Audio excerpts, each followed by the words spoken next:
Hello friends, I welcome you all in my YouTube channel.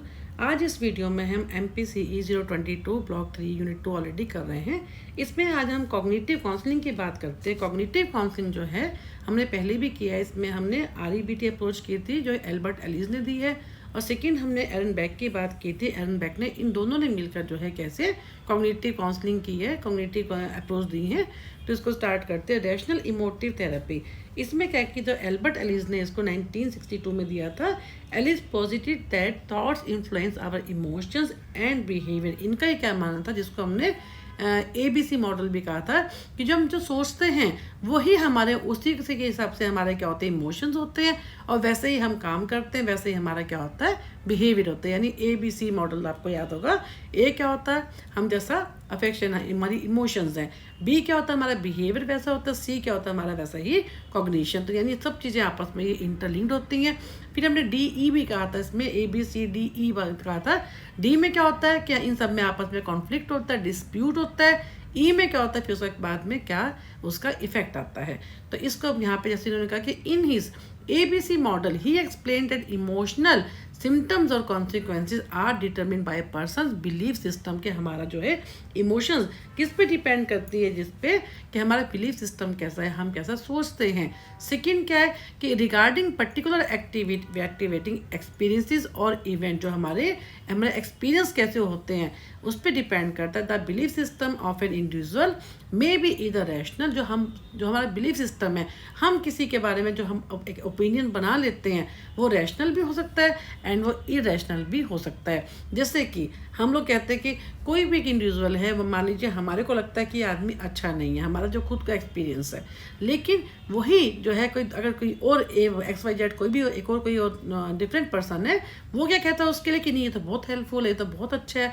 तो यानी क्या होता है कि हमारे खुद के हमारे सबके जो एक्सपीरियंस होते हैं वो अलग होते हैं, हमारा बिलीफ सिस्टम होता है वो अलग होता है। और जैसा हम सोचते हैं, जैसे मैंने भी आपको बताया कि हम उस एक पर्टिकुलर इंसान के लिए अपनी ओपिनियन बना लेते हैं, अपना बिलीफ सिस्टम बना लेते हैं, वैसे ही फिर हम क्या करते हैं उसके हिसाब से बिहेव करते हैं उसके साथ। तो ये क्या होता है, जो हमारा बिलीफ सिस्टम होता है रैशनल भी हो सकता है और इरेशनल भी हो सकता है। तो रैशनल बिलीफ कौन सा होता है, and behaviour is viewed as effective and potentially productive. Rational के नाम से मालूम हो रहा है जो ऐसा बिहेवियर जो कि प्रोडक्टिव होता है, वेरा जो इरेशनल कौन सा होता है, जिसमें हम क्या होते हैं, अनहैप्पी होते हैं, नॉन प्रोडक्टिव होता है, and leads to many types of emotional problem, जिसके कारण हमें कई तरह की इमोशनल प्रॉब्लम जो होती हैं। यानी रैशनल क्या होगा, जो कि इफेक्टिव होगा और प्रोडक्टिव होगा। इरेशनल कौन सा होगा, जिसमें हमारे को अनहैप्पीनेस होगी और क्या होगा, हमारे को इमोशनल प्रॉब्लम हो जाएंगी। And stand in the way of achieving goal, जो हमारे गोल्स होते हैं उनके रास्ते में वो आ जाते हैं, जिसके कारण हम उस चीज़ को अटेन नहीं कर पाते। तो individuals holding unrealistic beliefs and perfectionist values often expect too much of themselves, leading to irrational behavior and consequently feel worthless। इस टाइप के वो कहते हैं कि कई बार लोग क्या होते हैं, इस टाइप के अपने वो बना लेते हैं, अपना बिहेवियर इरेशनल बनाने के कारण क्या होता है, वो अपने कुछ ऐसे टारगेट्स भी ऐसे बना लेते हैं। मैं continue think I should be thoroughly educate, जैसे कई लोग मानते हैं कि आई शुड बी थोरली, मैं हर चीज़ में जो है एजुकेट होना चाहिए हूँ और कॉम्पिटेंट होना चाहिए हूँ। ये क्या उसका बिलीफ सिस्टम है। तो ऐसा ही कि मैं जो भी करता हूँ, मैं आपने देखा होगा अपनी लाइफ में कई लोग ऐसे होते हैं जो अपने आप को हर चीज़ में, चाहे उनको आता कुछ भी ना हो, लेकिन वो क्या कहते हैं, मैं ये भी कर सकता हूँ, मैं जब अगर मैं ये काम करूँगा तो मैं इसमें भी परफेक्ट हूँ, मैं इसमें भी हूँ। तो वो क्या कहते हैं, जो इस टाइप की जो होती है सच अनरियलिस्टिक एजम्पशन जो होती हैं और जो खुद की सेल्फ डिमांड्स होती हैं, lead to ineffective and self defeating behaviour. And उनका क्या होता है, emotional response of self devaluation, वो अपने बारे में ज़्यादा खुद को, फाइनली क्या होता है जब वो ऐसा करते हैं तो उनकी जो है आगे जाके उनको इस टाइप की उनका जो बिलीफ सिस्टम होता है वैसा बन जाता है और उनको जाके लाइफ में आगे प्रॉब्लम होती है। तो इन्होंने क्या कहा, एलिस ने, एल्बर्ट एलिस का क्या माना था, identify the following irrational believe. उन्होंने एल्बर्ट एलिस ने जो थे ये फॉलोइंग जो है इस तरह की उन्होंने कहा है कि ये बिलीफ सिस्टम जो है इनको हम क्या कहते हैं, irrational. First concept is absolutely essential for an individual to be loved और approved by every significant person in his environment. वो कह रहे हैं कि हमारे को क्यों प्रॉब्लम होती है, क्योंकि ये सबके लिए ज़रूरी है कि हर इंडिविजुअल क्या चाहता है, टू बी लव्ड और अप्रूव्ड। हर कोई ये चाहता है कि हमारे को सामने वाले से प्यार मिले, हमें हर कोई अप्रूव करे, हमारे एक सर्कल हो जिस एनवायरनमेंट में हम लोग रहते हैं, जो हमारे सिग्निफिकेंट जिससे हम अटैच होते हैं। तो कहते हैं जब ये सब चीज़ें पूरे नहीं होती तो वो क्या होता है, हमारे को प्रॉब्लम होती है। To be worthwhile a person must be, एक उस चीज़ के लिए अपने आप को एक प्रूव करने के लिए वो कॉम्पिटेंट भी होना चाहिए, एजुकेट भी होना चाहिए, अचीविंग एवरीथिंग अटेम्प्टेड, जो भी उसने अटैम्प्ट किया उसमें उसको जो मोटिव है उसको अचीव करना चाहिए।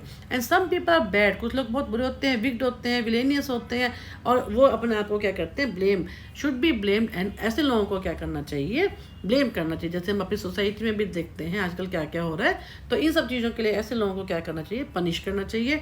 It is terrible and catastrophic when things are not in the way. कई बार क्या कहता है कि ऐसा जब लोग अपनी जो हम बनना चाहते हैं वो नहीं कर पाते तो क्या होता है, कई बार ऐसा होता है, हम सबके साथ होता है कि हम उसके लिए एफर्ट्स करते हैं लेकिन हमारे को वो हम नहीं कर पाते, तो जिस कारण से हमारे को प्रॉब्लम होती है। Unhappiness is a function of events outside the control.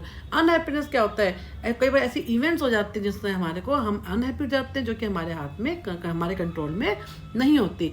If something is dangerous और harmful an individual should constantly be concern. अगर कोई ऐसी चीज़ होती है जो डेंजरस है या हार्मफुल है तो उसके कॉन्स्टेंटली हमारे को उसके हमें कंसर्न में रखनी चाहिए, वो चीज़ हमें भूलना नहीं चाहिए, उसके टच में रहना चाहिए। It is easier to run away from difficulties and self responsibility. वो कहते हैं कि किसी भी तरह से हम क्या होता है कि हम अपनी जिम्मेवारी से हम भाग सकते हैं, जो लाइफ की जो प्रॉब्लम्स हैं, जो डिफिकल्टीज हैं, उनसे भागना तो बहुत इजी होता है। तो a person must depend on others and have someone stronger on home to rely. कहता है कि हमारे को मस्ट डिपेंड ऑन अदर, हमें सिर्फ अपने ऊपर नहीं, हमें दूसरों के ऊपर भी सहारा लेना चाहिए, दूसरों की भी हेल्प लेनी चाहिए, और हमें जिसके ऊपर हम विश्वास करते हैं। And past events in an individuals life determine, जो हमारे जो पास्ट एक्सपीरियंस होते हैं, जो हमारी पास्ट इवेंट्स होती हैं, उनसे हमारा क्या होता है, प्रेजेंट बिहेवियर जो होता है डिटरमिन होता है, and can not be change, उसको हम चेंज नहीं कर सकते। तभी हमने, आपको याद होगा हमने किया था डिफरेंट थियरीज के अंदर, जब हमने फिक्सेशन की बात की थी, अनफिनिश्ड बिजनेस की बात की थी, यानी जो हमारा पास्ट इवेंट जो हमारे साथ हुई हैं उनसे ही हमारा क्या होता है, करंट बिहेवियर, प्रेजेंट बिहेवियर जो होता है वो डिटरमिन होता है। An individual should be very concern and upset by the other individual problem. Her individual को चाहिए वो एक एम्पैथ है जिसको हम बोलते हैं, अगर किसी सामने वाले को प्रॉब्लम है तो उससे हमें भी अपसेट होना चाहिए, हमें उसकी कंसर्न होना चाहिए उससे। And this always a correct and precise answer to every problem. कोई भी प्रॉब्लम होती है उसका हमेशा कोई ना कोई करेक्ट आंसर होता है, प्रिसाइज आंसर होता है, एंड क्या होता है उसमें भले ही हमारे को नहीं मिलता कई बार, लेकिन वो कहीं ना कहीं वो हमारे उसमें होता है उसका सोल्यूशन। ठीक है। देन गोल्स क्या होता है, द गोल ऑफ RET, इसका क्या होता है, इज टू रिड्यूस दी और eliminate irrational behaviour by restructuring the belief system. जो with the help of counsellors क्या करते हैं, सेल्फ इवेल्यूशन किया जाता है, और उनका जो हमारा जो हमारा इरेशनल बिलीफ सिस्टम है उसको क्या किया जाता है, उसको फिर से उसकी रीस्ट्रक्चरिंग की जाती है with the help of the counsel with respect to, उन्होंने क्या किया, इरेशनल शुड मस्ट, इस टाइप से उन्होंने कहा कि ऐसा होना चाहिए, मस्ट, और that prevents a positive sense of self worth and emotionally satisfying life. जो हमें ऐसे करना है, हमारे को ये सब चीज़ें करनी है, तो ये सोचकर हमें आगे बढ़ना चाहिए। इस RET का मेन पर्पस ही ये होता है कि जो हम सोच रहे हैं, जो हमारी थिंकिंग है आज की डेट में, उसको रिस्ट्रक्चरिंग करनी है, और मस्ट इस चीज़ को ध्यान में रखना है, ऐसा होना चाहिए। ठीक है ना।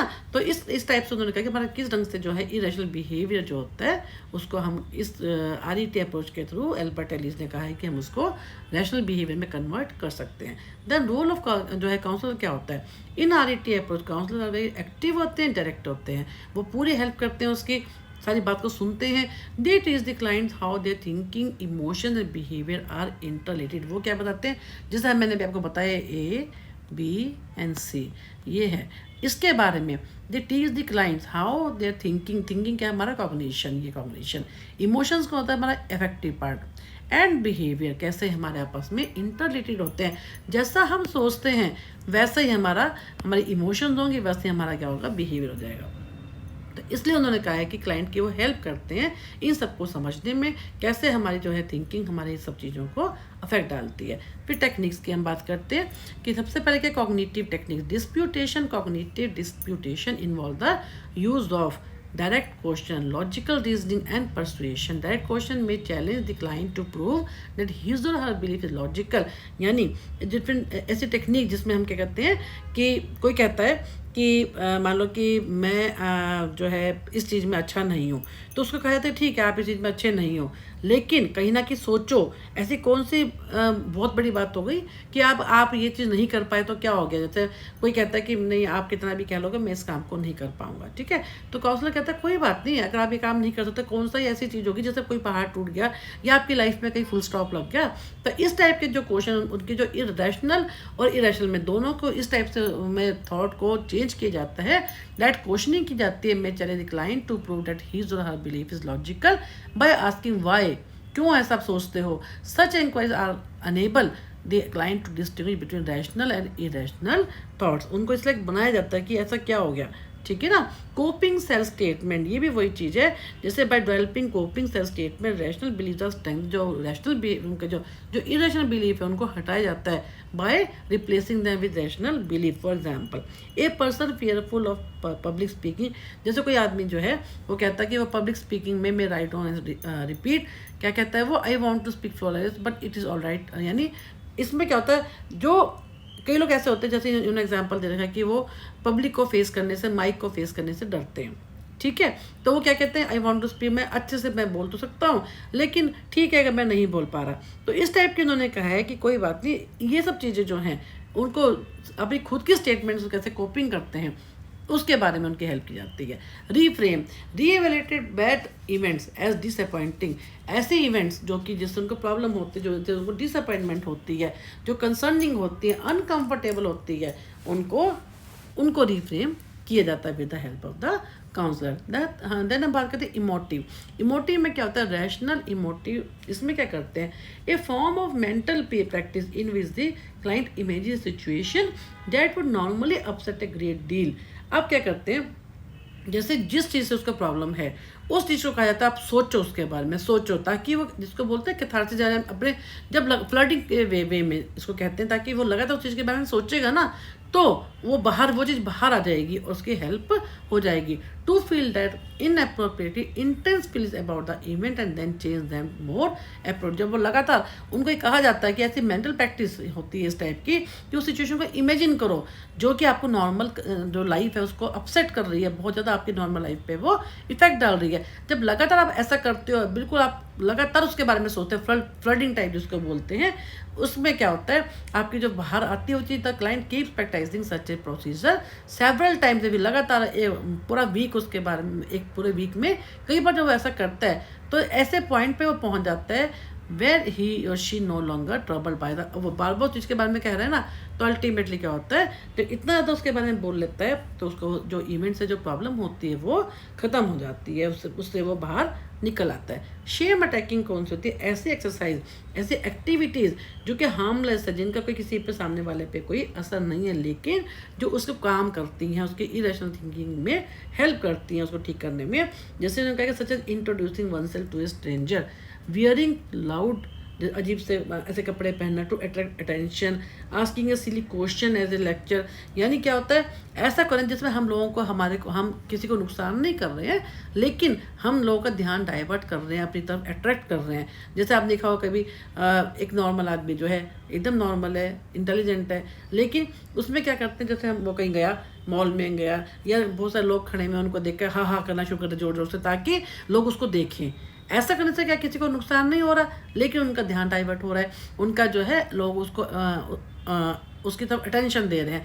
तो आस्किंग जैसे एक लेक्चर में ऐसा कोई क्वेश्चन पूछना जो बड़े सिली है, जिसका कुछ से कोई रेलिवेंस ही नहीं है, तो इस टाइप से क्या होता है, इसके थ्रू क्या होता है, through this the client learns that the word does not stop even if a mistake. इससे ऐसा करने से वो सिखाया जाता है अगर आपने कोई गलती कर भी दी, इवन इफ क्या है a mistake is made and everything need not be, क्योंकि हर कोई परफेक्ट नहीं होता, कोई अगर आपने गलती कर भी दी तो इसका मतलब ये नहीं है कि आप जो दुनिया है वो रुक जाएगी।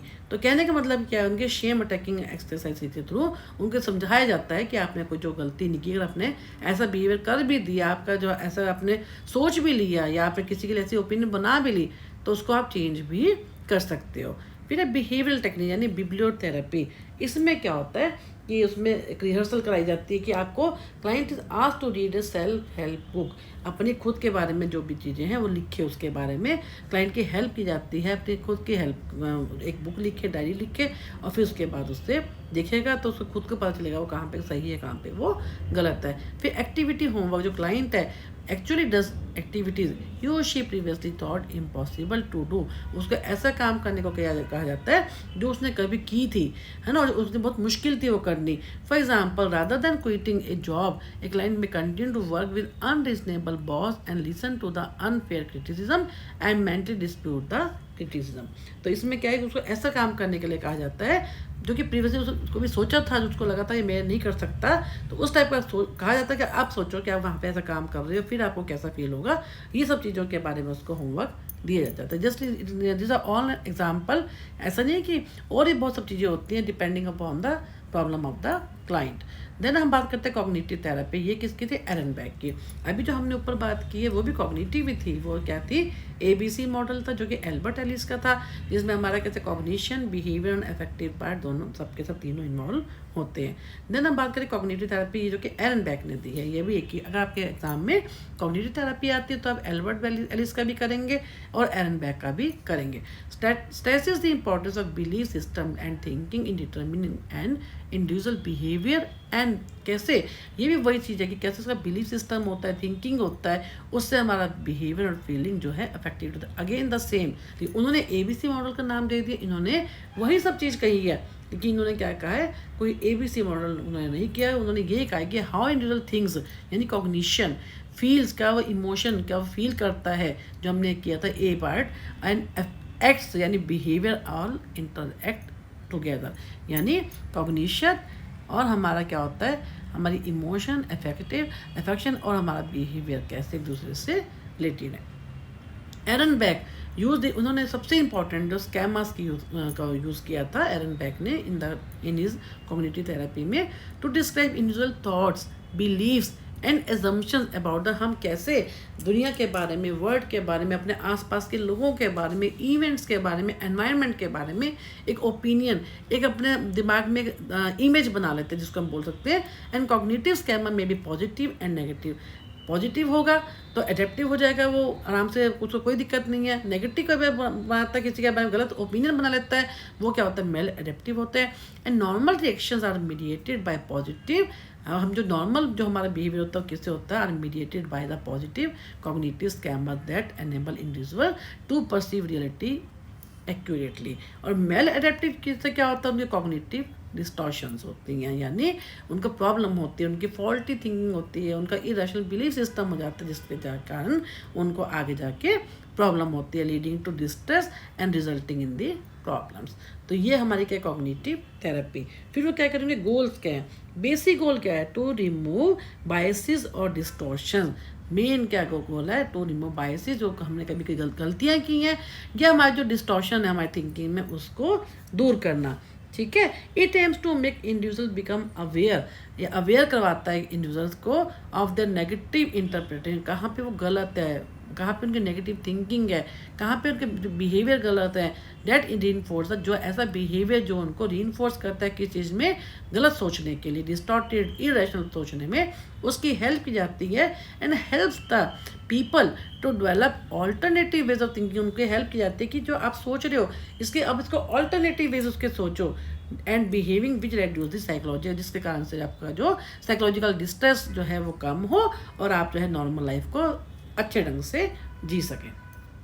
यानी उनके हर ढंग से उनके बिहेवियर को, उनकी कॉग्निशन को, ताकि उनको ठीक किया जाता है, ताकि उनको जो है अपनी नॉर्मल लाइफ को वो ठीक ढंग से परफॉर्म कर सकें। अब काउंसलर का इसमें रोल क्या होता है, the counsellor and client collaborate on the treatment plan and work together as partners throughout the treatment. दोनों आपस में एक दूसरे से कोलैब, जैसे हम हर एक थेरेपी में होता है, कोलैबोरेट होते हैं और आपस में मिलजुल के काम करते हैं और हम जो ट्रीटमेंट होता है उसको अचीव करने की कोशिश करते हैं। The counsellor brings an expertise about, जो काउंसलर होता है अपने फील्ड का क्या होता है, एक्सपर्ट होता है, cognition, behaviour and feeling to guide the clients in determining goals for therapy and means for reaching this goal. अब टेक्निक्स कौन सी होती है, self monitoring and daily type, सबको उनको कहा जाता है। ये क्या होते हैं? कॉग्निटिव रिस्ट्रक्चरिंग, सबसे ज़्यादा इंपॉर्टेंट कॉग्निटिव। इसमें जो डिफरेंट स्टेप्स आते हैं, जिसमें क्या होता है, जो उनके दिमाग में जो ऑटोमेटिक थॉट्स होते हैं उनको वो खुद एनालाइज करे, सोचे कि मैं जो कर रहा हूँ मैं क्या कर रहा हूँ। उनको डेली जो ऑटोमेटिक थॉट, अपने आपने कभी देखा होगा हमारे दिमाग में सारा टाइम, हम सभी के दिमाग में कुछ ना कुछ चलता रहता है।